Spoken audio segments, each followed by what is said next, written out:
पाकिस्तान और दुनिया भर से लाखों देखने और सुनने वालों को शहीद अरशद शरीफ का सलाम।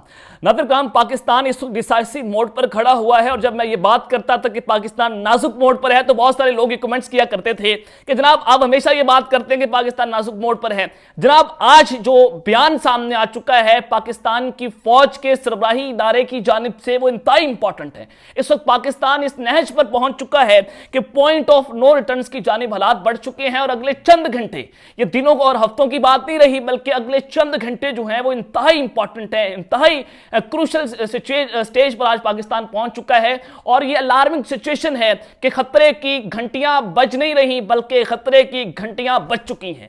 अब जनाब बहुत इंपॉर्टेंट डेवलपमेंट्स हुई हैं, 3 से 4 अहम स्टोरीज मैंने आपके सामने ब्रेक करनी है। सबसे पहली खबर पर आज हम बात करेंगे कि आज एस्टैब्लिशमेंट के पास पाकिस्तान के ताकतवर हलकों ने आखिरी ऑप्शन पर गौर शुरू कर दिया है। इस वक्त जनाब GHQ में क्या गैर मामूली सूरत हाल पाई जा रही है और ये आखिरी ऑप्शन क्या है, इस हवाले से अहम तरीन तफसीलात आपके सामने रखूंगा कि गेम हाथ से निकल चुकी है। आज आप मेरे लहजे से भी अंदाजा लगा रहे होंगे कि गेम जो there is something wrong behind the bottom और पसे पर्दा जो हालात हैं वो कुछ अच्छे नहीं हैं और सब अच्छे की रिपोर्ट अब बिल्कुल नहीं है। और दूसरी खबर पर जो आज हम बात करेंगे कि जनाब जनरल आसिम मुनीर पाकिस्तान के सिपह सलार, उनकी हंगामी तकरीर की तैयारियां भी हो चुकी हैं। अब वो तकरीर कौन सी होने जा रही है और इस वक्त वो तकरीर की तैयारियां किस जानिब इशारा कर रही हैं, इस पर भी बात करेंगे। और फिर जनाब इमरान खान साहब ने आज ताकतवर हलकों के खिलाफ तबले जंग बजा दिया है और ये लड़ाई और ये फायरिंग जो है बॉर्डर पार से ये रुकने का नाम नहीं ले रही। हर दोनों जानिब से यानी कि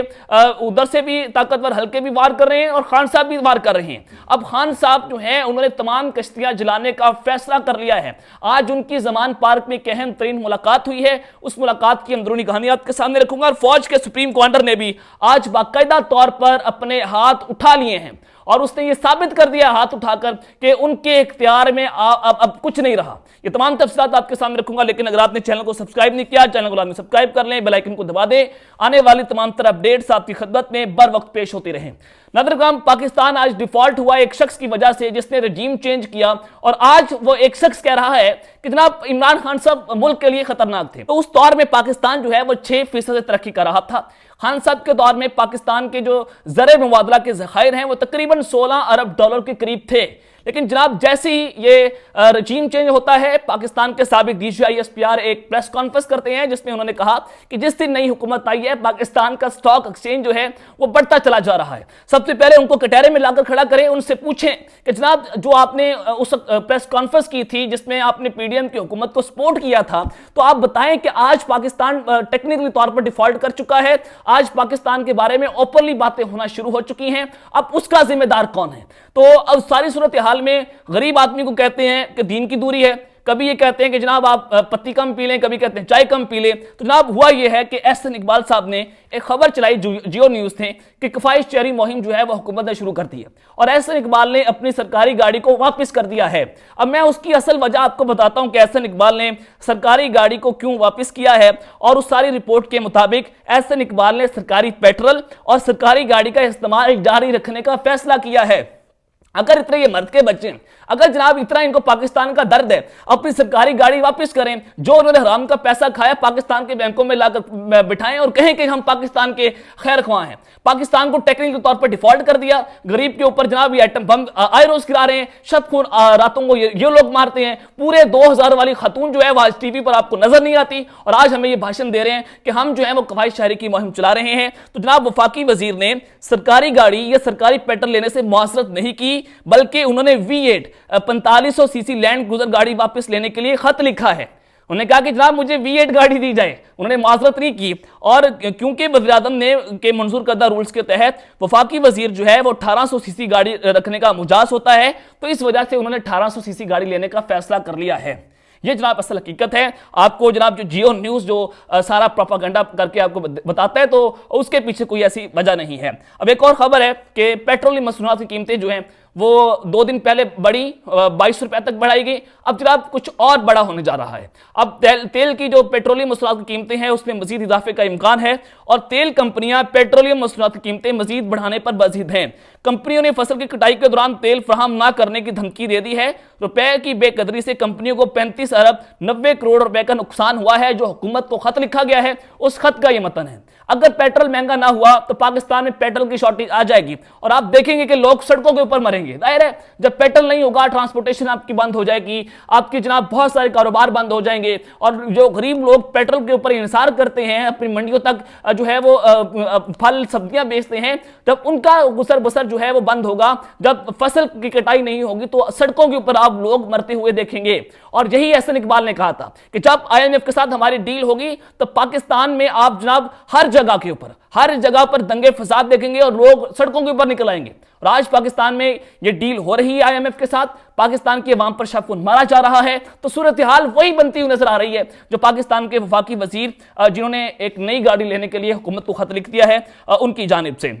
अब जनाब सबसे पहली खबर पर जो आज हम बात मैंने करनी है, ख्वाजा आसिफ साहब उन्होंने एक अहम तरीन बयान दे दिया है। यह अहम तरीन नहीं है बल्कि खतरनाक तरीन पाकिस्तान की तारीख में पहली बार ऐसा हुआ है। खान साहब के दौर में पाकिस्तान का जो दिवालिया रिस्क रेट था, जिसको आप कहते हैं कि 5% था, जब दुनिया आपको कर्जा देती है तो आपका वो रिस्क रेट देखती है कि पाकिस्तान को अगर कर्जा देते हैं तो इसका रिस्क रेट कितना है, इसमें कितनी ताकत है कि हमें कर्जा जो है वो उतनी तादाद में वापस कर दें। तो आज पाकिस्तान जो है वो टेक्निकली तौर पर मूडीज के मुताबिक और जो फिच इदारा है उसके मुताबिक पाकिस्तान डिफॉल्ट कर गया और वो बार बार कह रहे हैं आप जनाब स्टेबल गवर्नमेंट लाएं, स्टेबल गवर्नमेंट लाकर इकोनॉमिक स्टेबिलिटी लाएं और पाकिस्तान को डिफॉल्ट होने से बचाएं। लेकिन कंपनी ने फैसला कर लिया है, कंपनी चूंकि ताकतवर है, ऊपर अल्लाह नीचे ये ताकतवर है, और इस कंपनी ने फैसला कर लिया कि इमरान खान को माइनस करना है, खान साहब को गिरफ्तार करना है, खान साहब को नहल करना है, फिर जाकर इलेक्शन में जाना है। मुल्क जाता जाए भाड़ में, ऐसी की तैसी पाकिस्तान की अवाम। ये होते कौन है? Bloody civilians.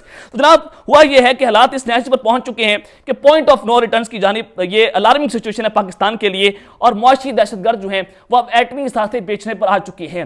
पहले भी इसहाक डार साहब बात कर रहे थे कि जनाब पाकिस्तान को जो एटमी असासे हैं हम उसको बेच नहीं रहे बल्कि हम उसको गिरवी रखवाने जा रहे हैं।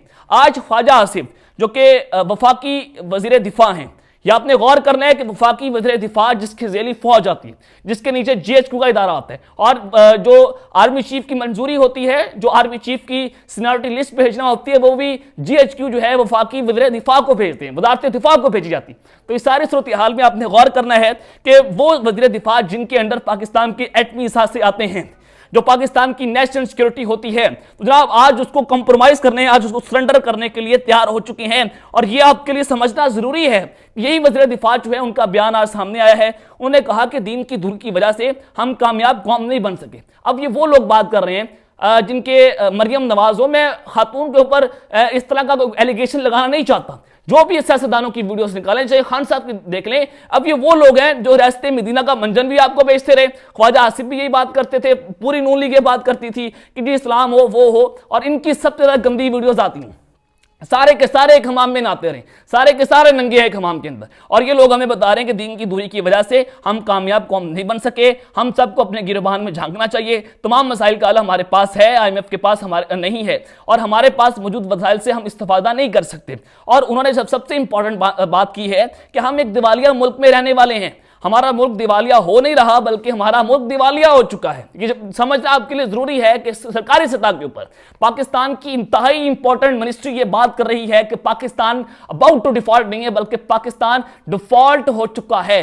आज हमारे मुल्क में एटमी इदारे का सरबराह आता है और उस दौरान टीवी के ऊपर ये खबरें चलाई गई कि इमरान खान साहब की गिरफ्तारी हो रही है, खान साहब को गिरफ्तार करने जा रहे हैं। और फिर हुआ ये कि ड्रामेबाजी की गई कि जनाब वहां पर प्रिजनर वैन भेज दी, वहां पर पुलिस के डाले भेजे, रेस्क्यू की टीमें भेजी, खान साहब को गिरफ्तार करने की तैयारी हुई ताकि मीडिया एटमी इदारे के सरबराह को जनाब उनको रिपोर्ट ना कर पाए। और यही कुछ हुआ, मीडिया ने रिपोर्ट नहीं किया। अब इसके पीछे असल वजह क्या है कि भारत जो है वो अपने मीडिया चैनल्स पर रिपोर्टिंग कर रहा है कि पाकिस्तान अपने एटमी से चंद डॉलर्स के इवज बेच रहा है।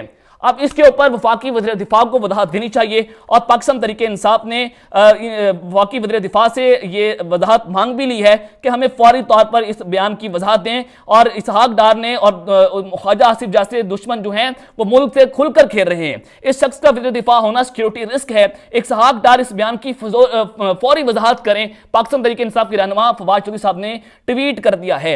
अब जनाब जनरल आसिम मुनीर साहब की हंगामी तकरीर जो है उसकी तैयारियां शुरू हो चुकी हैं। दायरा एक ऑप्शन रह चुका है, जमहूरी निजाम खत्म हो चुका है। मैंने आपको पहले बताया कि अब जमहूरियत के ऊपर सबको मारना है इन्होंने, एक ही ऑप्शन बच चुका है कि मार्शल लॉ लगा दें, पाकिस्तान में फौज आ जाएगी, या फौजी इमरजेंसी लगा दें मुआशी इमरजेंसी के नाम पर, क्योंकि दिवालिया होने का तो ऐलान हो चुका आज पाकिस्तान में। तो अब ये आपने समझना है कि जनरल आसिम मुनीर साहब जो हैं वो अब किस जानिब जाएंगे, अब उनके पास ऑप्शंस क्या हैं। जाहिर है वो बेचारे सारी हर जानिब से उनको घेर लिया गया है, पाकिस्तान में इकोनॉमिक सिचुएशन है, उधर से वो कहते हैं कि हमारी डील करनी है, उधर से वो प्रेशर डाल रहे हैं कि इलेक्शन हों, सारे के सारे एक ही आर्मी चीफ के ऊपर दबाव डाल रहे हैं। अब वो भी क्या करें, वो भी हाफिज साहब जो है वो भी इन सारे गंदे खेल के अंदर फंस चुके हैं। तो आज शेख रशीद साहब जो हैं उन्होंने एक इंतहाई इंपॉर्टेंट स्टेटमेंट दी है, क्योंकि जेल से बाहर आए और ये वो शख्स है जिसको ताकतवर शख्सियात जेल में जाकर कहती रही कि इमरान खान साहब को हमने माइनस करना है, खान साहब को हमने नायल करना है, पीछे हट जाए। तो शेख रशीद साहब ने आज कहा है कि मरियम नवाज में जुर्रत है तो कौम को बताएं कि किसकी हुकूमत है और कौन लाया है। ये बड़ा इंपॉर्टेंट है कि किसकी हुकूमत है, यानी कि लाया तो उनको जनरल बाजवा है, अब जनरल बाजवा तो चले गए, अब उसके पीछे कौन है, जनरल बाजवा के जाने के बाद कौन आया है जो कि इस पूरी हुकूमत को टेक दे रहा है, इस पूरी हुकूमत को सपोर्ट कर रहा है। आज शेख रशीद साहब जो हैं वो जैसे जेल से बाहर आए, खान साहब से उन्होंने गुफ्तगू की है तो उन्होंने ये बड़ी इंपॉर्टेंट स्टेटमेंट दिया कि किसकी हुकूमत है। तो आप भी समझदार हैं कि आज पाकिस्तान को कौन कंट्रोल कर रहा है। साथ उन्होंने कहा कि मरियम नवाज मेरी बेटियों जैसी है, लेकिन पहले अपने शौहर का साथ मिला ले। दायरा उनके शौहर जो है उन्होंने उनको सियासी तौर पर तलाक दे दी है और इलेक्शन को 90 रोज से आगे गए तो आर्टिकल 6 लगेगा। अब सवाल ये पैदा होता है कि इन आर्टिकल 6 के जुमरे में कौन कौन आता है। इलेक्शन कमिश्नर आएगा, चीफ इलेक्शन कमिश्नर आएगा, दोनों गवर्नर्स आएंगे, शहबाज शरीफ आएंगे, राना सनाउल्लाह आएंगे, तातर आएंगे, लेकिन उसके अलावा फौज ने भी, जीएचक्यू ने भी अपने फौजी एहलकार देने से इनकार कर दिया है। क्या उनके एहलकार भी पाकिस्तान इस आर्टिकल 6 के नीचे आते हैं? तो ये आइन और कानून की तशरीह होना बड़ा जरूरी बन चुका है। इस वक्त हालात ऐसे हैं कि पाकिस्तान में इलेक्शन इन्होंने नहीं करवाने, मैं लिख कर देने के लिए तैयार हूं कि किसी सूरत भी ये पाकिस्तान में इलेक्शन नहीं करवाएंगे। दोनों सूबों को छोड़े, पाकिस्तान में आम इंतखाबात भी होते हुए नजर नहीं आ रहे। तो इमरान खान साहब ने ताकतवर हल्कों के खिलाफ जो तबले जंग बजाया है, इमरान खान साहब ने एक जो है वो खत लिखा था सदर मुमलिकत को। यह बड़ा इंपॉर्टेंट है कि फौज के सुप्रीम कमांडर जो है उन्होंने अपने हाथ उठा लिए। अब इमरान खान साहब ने खत लिखा जनरल बाजवा साहब के हवाले से कि इन्होंने जो रजीम चेंज किया उसका एतराफ कर लिया। जनरल बाजवा ने ऑडियोस वीडियोस लीक किए, उसका एतराफ कर लिया। जो उनकी मुलाकातें हुई आफ्ताब इकबाल के साथ और जावेद चौधरी के साथ, तो सदर पाकिस्तान ने आज उसका जवाब दे दिया है। उन्होंने कहा कि सदर के पास किसी की तहकीकात का कोई आईनी इख्तियार नहीं है।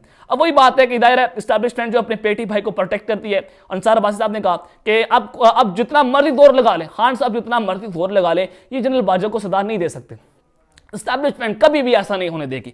तो यही बात आज फौज के सुप्रीम कमांडर ने कर दी है कि आइन के तहत सिर्फ मुशावरती इख्तियार हासिल है, हम जहां मुशावरत कर सकते हैं मैं उनके ऊपर कार्रवाई नहीं कर सकता। लेकिन अब खान साहब के पास एक ऑप्शन रह चुका है। खान साहब अदलिया में जाएंगे, अदलिया का दरवाजा खटखटाएंगे और अपना पेपर वर्क मुकम्मल करके सबूत देंगे कि ये वो सबूत हैं जो जनरल बाजवा ने मेरी हुकूमत को गिराया, मेरी ऑडियोज को लीक किया, आर्टिकल 14 और आर्टिकल 6 के खिलाफ वर्जी की है, तो लिहाजा इसको सजा दी जाए। अब जनाब एक ऑप्शन रह चुका है सिर्फ अदलिया का, जो परवेज मुशर्रफ के खिलाफ हुआ था, जो नवाज शरीफ ने किया। अब वही आर्टिकल 6 जनरल बाजवा के ऊपर क्या खान साहब लगाएंगे, तो इसके ऊपर बड़ा अहम सवाल है। तो आज इमरान खान साहब ने चौधरी परवेज लाई साहब के साथ भी एक अहम तरीन मुलाकात की है, जिसमें उन्होंने कहा कि हुक्मरान आइन को मान रहे हैं और ना ही अदालती फैसलों को। अब ये हुक्मरान कौन है? खान साहब ने यह बड़ा डीपली इशारा किया। और फिर हुक्मरान जितने दिन मजीद इक़्तिदार में रहेंगे मुल्क को उतना ही नुकसान होगा। मुल्क को दरपेश मुआशी मसाइल से निकालने के लिए इलेक्शन नागुज़ीर बन चुका है। तो खान साहब तो यही डिमांड कर रहे हैं, दायरे इलेक्शन होंगे तो पाकिस्तान स्टेबल होगा, अदरवाइज आप इस मुल्क को नहीं बचा सकते। तो एक ऑप्शन रह चुका है मार्शल लॉ का, उसके अलावा कोई ऑप्शन आज पाकिस्तान में बनता हुआ नजर नहीं आ रहा। अब तक के लेते हैं, अल्लाह ने के बाद पाकिस्तान जिंदाबाद।